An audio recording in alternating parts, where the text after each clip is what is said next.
I feel good about the guys that we have. I feel good about how they're practicing, how they're competing right now. Practice has been spirited. It's been competitive. There's competition at every spot. Just really feel good about the room. I'm talking about top to bottom. Even the freshmen have been really good too. But until we get out in the field versus Albany and not going up against other people where the snap count or you have an idea what's going on, that's when I'll really know. But the group's been great. It's a really fun group to work with. A lot of hype around Max Llewellyn after we got to see a little bit of what he did last year. Are you seeing him grow into, he's kind of a pass rusher guy, but are you seeing him grow into that every down? Well, yeah, the pass rushing part of it, Max has always had a real natural ability to rush the passer, but, we've worked on his ability to play versus the run. It's hard for me to talk about Max without bringing up Ethan Hurkett.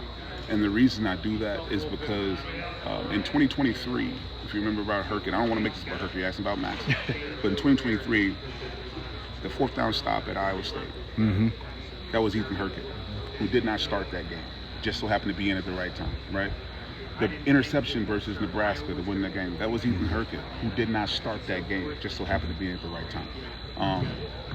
Last year versus Nebraska, the strip sack, that was Max, who did not start that game. So it's more so about being ready to take advantage of your opportunity when you get in there, not necessarily counting your reps, but making your reps count. And that's the big thing for Max. And Max knows there's going to be a transition from being just a guy who goes out there on third down in every third series. Now I'm going to be out there potentially every play. So your mindset has to change, but the expectation of production still needs to be there. And the beauty of it is we have enough guys. There's enough guys that are coming up in the ranks that all the pressure doesn't need to all be on him to make the play. I'm looking for the next Ethan Hurkett. I'm looking for the next Max Llewellyn.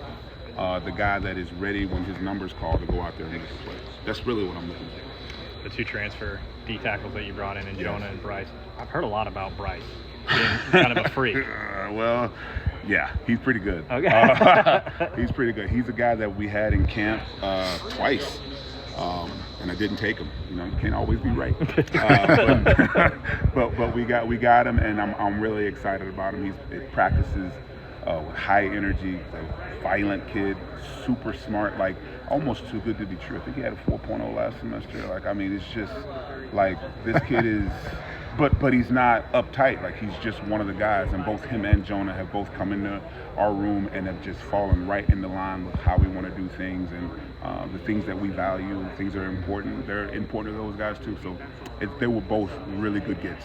Really good gets. With Jonah, is it more of, like when you talk about Bryce, you talk about the twitchiness, stuff like that. With Jonah, is it more just being a little bit more like technically savvy? Well, it's not even the technically savvy part. It's the fact that he's played in over 35 games of college ball. So when you insert that into the room, here's a guy that, whether he's playing on a Tuesday night action or a Thursday night action or a Saturday, like, he's had his hand in the turf against really good competition. So that experience, although coming from another school, is really welcome to the room. Because there's some guys that have been here for a while that haven't played as much football as Jonah Pace. So I'm excited about that. What do you need from Graves this year? That's a good. I just need Graves to be consistent. Every year he's gotten a little bit more play time. Every year his production has increased a little bit more, and that hasn't come with any type of expectation. It's just kind of removed the stuff that would inhibit that type of growth. I want to quiet his mind when he puts his hand down and have him be confident in what he's seeing, trust his eyes more. And then, probably the next thing is continue to mentor the guys that are behind him. Talking about Bryce Hawthorne, talking about Devin Kennedy, Maddox, Porcelain Johnson, those guys, just continue to pour into him, because sooner or later, Aaron Graves is going to run out of that tunnel with his helmet up in the air, and there's going to be some guys left behind. I want him to leave his mark, show these guys how to work, because that's how we've been able to keep the continuity in the defensive line for years, is older guys teaching the younger guys. So while I'm not asking for anything on the field, what happens on the field is going to happen. But just leave your mark in the room where guys have a good understanding of how to work and what it's supposed to look like. You mentioned